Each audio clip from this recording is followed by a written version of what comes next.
Was Arcane robbed at the Game Award?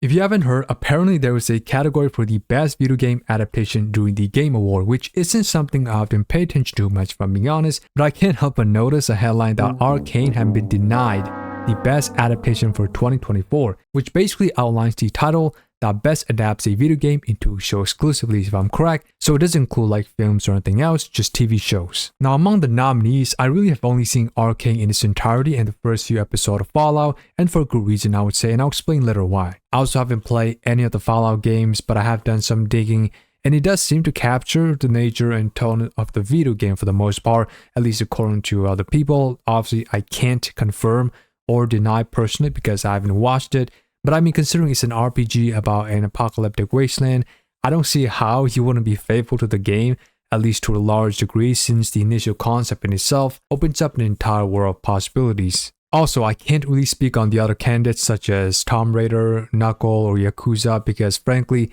I haven't seen them as well. And honestly, for this specific topic, we don't even need to bring any of them into discussion to make a comparison with Arcane because really, Arcane shouldn't even be on the contest based on the criteria for this award. The contest is for which candidate faithfully and authentically adapts a video game into a show. So the question again was Arcane really robbed the award for the best adaptation? I would say absolutely not. And hear me out because I want you to understand the whole picture, and that would include actually knowing what an adaptation entails. For one, when it comes to League of Legends in the world of Runeterra, from my understanding, League of Legends doesn't have a coherent and consistent lore that serves as the backbone of the game.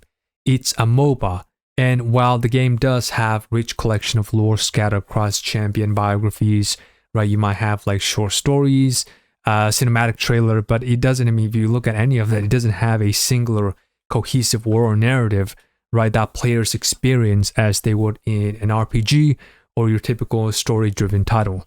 This gives the creators of Arcane a lot of creative freedom, obviously, to craft a story that was loosely, and I mean loosely inspired by the game characters and the world, but not bound by any kind of rigid structures. The only League of Legends related game that I played was Legend of Runeterra, which if you're not aware, it's basically a card game, and I played that on mobile. And I mean, I would argue that has more story than League of Legends in itself, and even then, I'll be honest, I couldn't make it out to you what the overarching premise was. It seems like a universe where you have characters scattered across different regions, time, conflicts with no connecting point. In that sense, the world of Runeterra was but an idea waiting to be initiated, and really that was what the show Arcane was for. When you look at it that way, the show has almost nothing to do with the actual quote-unquote lore of League of Legends, aside from taking some of its inspired characters and setting to create a fully realized universe in which there is a stream of narrative that flows through it. This takes us to the definition of what an adaptation is. Essentially, an adaptation is the transfer, or you could say transformation, of a story within a certain medium, right? It could be anywhere from, let's say, novel, comic, video game, storyboard, book, whatever, into another form of medium, typically a cinematic piece, right? Or in this case, for the Game Award, we're looking at video games into series. Now, with that definition in mind, it should be clear as to why Arcane doesn't exactly fit this criteria, being that it isn't adapting any fleshed-out narrative. Rather than saying it is an adaptation, I would instead call it a reinterpretation of Runeterra because that's essentially what it is. So realistically speaking, I don't think Arcane should have even been on the list to begin with. Not to take away any credits from it because I'm not, as I just explained what it actually is. You can't really adapt something that's never had a coherent story to begin with, and Arcane didn't really adapt anything from League of Legends per se. Now, if the award was for the best adaptation in terms of story and quality rather than, being faithful to the original, then perhaps, yes, maybe, there could be a discussion warranted about whether or not Arcane was robbed the honor. But even then, I gotta be honest, assuming this is referring to season 2 of Arcane since it came out later, the later half of 2024, I'm not even sure if it even deserves the spotlight depending on how well the other adaptations were written. I will be making a full-fledged video about Arcane Season 2 and 1, but you can't sit in front of me and tell me with a straight face, Season 2 didn't blow the word masterpiece out of this series right after Season 1.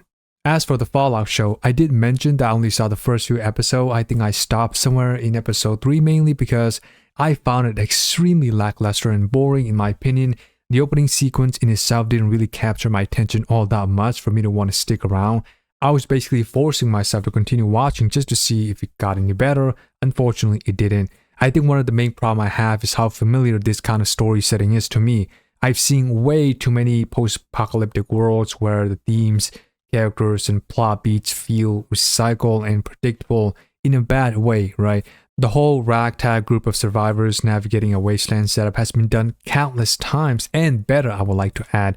And unless there's a unique twist or particularly compelling character, which there isn't, it starts to blend together with other similar narratives that are just simply overdone. And yes, I know the first Fallout game came out in 1997, so it isn't like, Fallout just recently came out and this is the first time we've seen it. But the fact that they released this adaptation just now of all things, it's really, I would say, it's a pretty bad timing since the genre has been oversaturated at this point. Now, that doesn't mean you can't have a good zombie mutant apocalypse setting for a story, but the issue is Fallout comes off as generic as you can possibly get when it came to, characters and his failed attempt at dark comedy, at least in my opinion. I didn't find anything really funny. Like, it was cringy, if I'm being honest. The main character is irrelevant as far as I'm concerned. I couldn't care less about her motivations or drives. Like, there's just nothing particularly interesting about her. Like, what is her character? She has no charisma or traits whatsoever. Like, this is not someone that I want to be following around, right, in this particular story. The mutants and ghouls are literally the most bland design depiction of a post-apocalyptic transformation I've ever seen. I'm sorry. Overall, Fallout was a complete waste of time, I thought. But if you enjoy the show, I mean, that's good for you. I have no issue with that. But personally, I couldn't wait to shut the damn show down as soon as I finished the first 2 episodes. Anyway, I hope that clears up the outrage and confusion over this segment of the Game Award. I don't think there's really anything to be angry about in regards to Arcane not being handed the award since it was already an obscure choice to even have it up there. Let me know what you guys think, if you agree with this assessment, and let me know what your thoughts on Arcane Season 2 was, or any of the other nominees, including Fallout. Consider subscribing and dropping a like as well, and catch you later.